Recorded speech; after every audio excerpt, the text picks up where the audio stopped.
Excellent. You may accept us early in the morning. I look forward to seeing you then. She took leave of us. What do you think of it all, Watson? Asked Sherlock Holmes, leaning back in his chair. It seems to be a most dark and sinister case. Dark enough and sinister enough. So Helen took leave of them, saying, I will look after to seeing you at the afternoon. So the Sherlock Holmes was saying that, what do you think of it all, Watson? Leaning back in his chair. Then Watson answers that it seems to me to be a most dark and dangerous case. Dark enough and danger enough. And Sherlock and now Watson, I shall walk down to the doctor's common. I means Holmes. And now Watson, Holmes needs to go to the doctor's commons and found out the information which may help them in this matter. So the doctor common is a college of advocates. Now let's continue. It was nearly 1 o'clock when Holmes returned from his excursion. I have seen this will of deceased wife, he said. Each daughter can claim an income of £250 in case of marriage. Therefore, if both girls had married, the doctor would have had a mere pittance. Even if one of them was getting married, it would ruin him. And now, Watson, if you are ready, we shall proceed to Stoke Moran. Holmes returned from his excursion nearly about 1 o'clock, and he has seen the will of the deceased wife. And Holmes said that each daughter means Helen and Julia can claim 250 to an income of £250 in case of marriage. Therefore, if both girls had married, the doctor would have had a mere pittance. Pittance means a very small amount of money. Even if one of them was getting married, it would ruin him. Him means Dr. Roylott. And now, Watson, if you are ready, and Holmes says that, Dr. Watson, if you are ready, let's proceed to go to the Stoke Moran. It was a perfect sunny day when we arrived at the manor house. There does not seem to be any great need for repairs at that end wall, Holmes remarked upon examining Miss Stoker's former room. So on a sunny day, he went to the Stoke Moran and started to examine the Miss Stoner's former room. Miss Stoner's former room means Helen Stoner's former room. Means Helen's permanent room. So there is no need of repairing walls in the Miss Stoner's former room. So Helen says that there were none. I believe that it was an excuse to move me from my room. That is suggestive. We moved on to the chamber which Miss Stoner was now using, in which her sister had met her fate.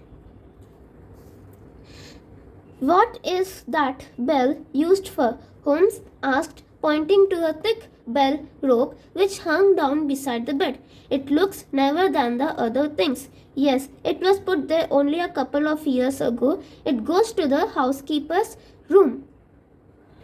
Holmes spent some time running his eye up and down the wall. Finally, he took the bell rope in his hand and gave it a brisk tug.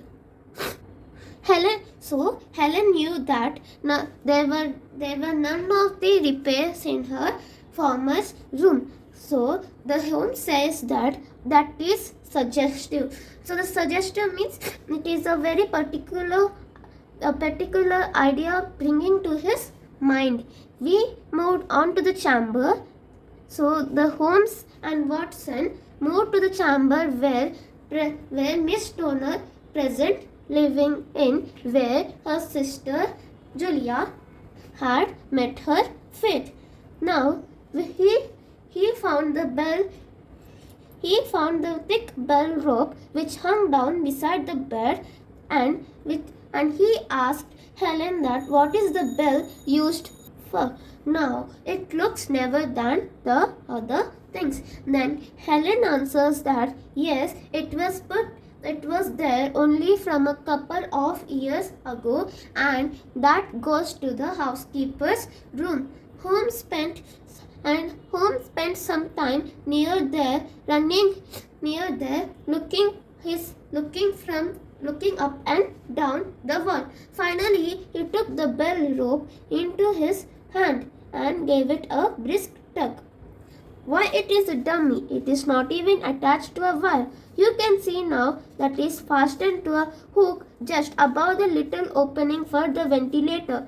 This room has certain strange features. What a fool a builder must be to open a ventilator into another room when he might have opened it out to the fresh air. And have you noticed that the bed is clamped in the floor? With your permission, Miss Stoner, we shall now look at the other rooms. So the special features, the strange features discovered by Holmes are the bed anchored to the floor and a bell cord that is not attached to any bell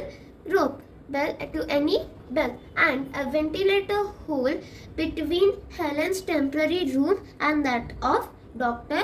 Roylott. And the Holmes asked permission for examining the other rooms. Dr. Roylott's chamber was larger than that of his stepdaughters. Holmes walked around and examined it with keen interest. So, Dr. Roylott's chamber was larger than that of his stepdaughters. That means that larger than that of Helen's. Holmes walked round and examined it with very interest.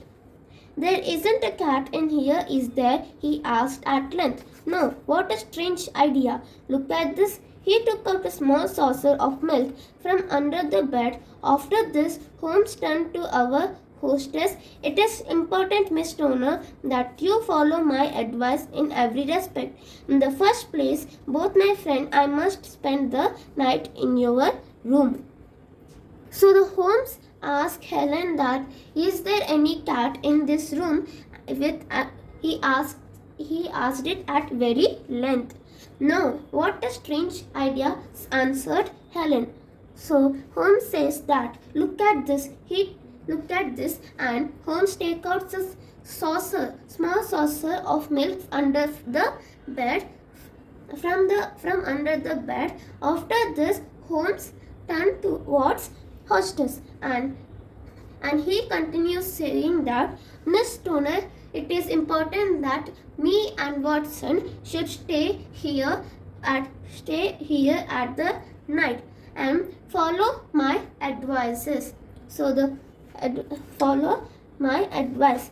Both Miss Stoner and I looked at him in astonishment. Holmes continued, you must be in your room when your stepfather comes back. Then, when you hear him retire for the night, you must open the shutters of your windows, put your lamp there as a signal to us, and then withdraw quietly into the room which you used to occupy. The rest you should leave to us. Now, so Holmes says that Helen must be in her former room when her stepfather comes back to his room and go to the bed at night, and she should open the shutters of her window and put the lamp as a signal to us, signal to Holmes and Watson, and then leave quietly into the room which she used to occupy. The rest of the things need to be left to Holmes and Watson. Miss Stoner agreed. Holmes and I went outside to wait near the gates. At about 9 o'clock, the light was put out and all was dark in the direction of the manor house. So for this idea, Miss Stoner has agreed, and Holmes and Watson went outside to wait near the gates, and at about 9 o'clock the light was put out, and when they all was dark in the direction of the manor house.